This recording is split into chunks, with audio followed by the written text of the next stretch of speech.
اللہ الرحمن الرحیم۔ اسلامی تعلیمات اس وقت کہاں پہ ہیں؟ پاکستان میں قومی سطح پر اسلامی تعلیمات کو برائے نام آنکھوں میں دھول جھونکنے کے لیے اس کو رکھا گیا ہے۔ باقی حقیقی طور پہ اور اگر کوئی اس کا تعلیم کا سلسلہ ہے اور اس کے پالیسی ساز اور اس کو آگے امپلیمنٹ کرنے والے یہ ایسے لوگ ہیں جو سیکولر ہیں، جو مذہب کو دین کو مانتے ہی نہیں ہیں۔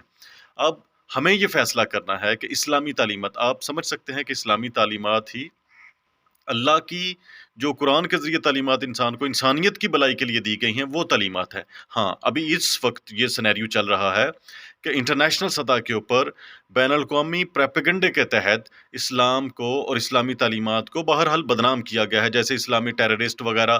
اور حالانکہ بے شک اس سے زیادہ نقصان اسلامی ٹیررسٹ کے نام پہ سب سے زیادہ وہ اسلامی ممالک کو مسلمان ہی مسلمانوں کو تباہ کر رہے ہیں۔ یہ چند ایک لوگوں کو انہوں نے لانچ کیا ہوا ہے جس کی وجہ سے وہ تباہ کر رہے ہیں، اور اس طرح سے عوام الناس کے ذہنوں سے یہ سکیچ ختم کرنا چاہتے ہیں کہ اسلامی تعلیمات انسانیت کے لیے فائدہ دے سکتی ہے، حالانکہ یہی ایک فطری دین فطرت ہے جو انسانوں کے نفع کے لیے بنایا گیا ہے۔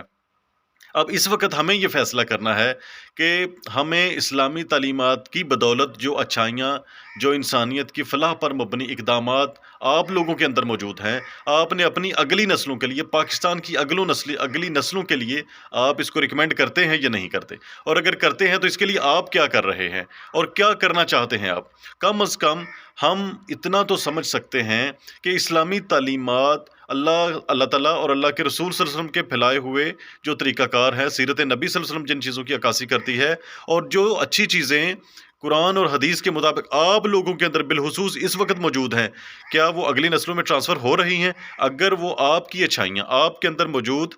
دین اسلام کی بدولت پیدا شدہ اچھائیاں اگر اگلی نسلوں میں آپ کو منتقل ہوتی ہوئی نظر نہیں آ رہی، تو اس کا یہ مطلب ہے کہ ہم سب کو عقل کے ناخن لینے ہوں گے، ہمیں سمجھنا ہوگا کہ کیا ایسا کرنے کی ضرورت ہے جس سے اسلامی تعلیمی نظام کو ہم پروموٹ کر سکیں، ہماری اگلی نسلوں کو اسلامی تعلیمات مل سکیں۔ اسلامی تعلیمات کی عدم موجودگی یا ایسے ہی بس فارمیلٹی کے طور پہ اسلامی تعلیمات کا موجود ہونا، اس کا مطلب ہے ہمارے لیے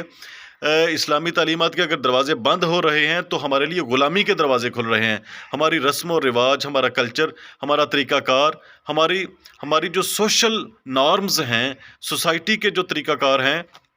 کیا وہ اسلامی اصولوں کے تابع ہیں؟ اگر یہ نہیں اس کے تابع، تو اس کا مطلب یہ ہے کہ ہم گریجولی بہرحال اسلامی تعلیمات سے دوری کی بدولت خود کو اور اپنی آنے والی نسلوں کو ایک انجان قسم کی تباہی کی طرف دھکیل رہے ہیں۔ ہمیں اس کو سمجھنا ہے، اس عمل کو سست کرنا ہے، روکنا ہے، اور پھر اس کو موڑ دینا ہے۔ موڑنا کیسے ہے؟ اسلامی تعلیمات پر عمل کرنا ہے، اور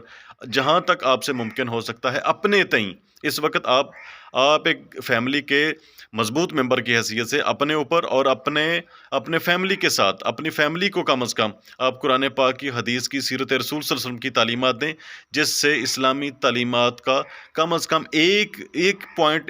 حد تک آپ اپنا رول پلے کر سکیں گے انشاءاللہ۔ Thank you very much.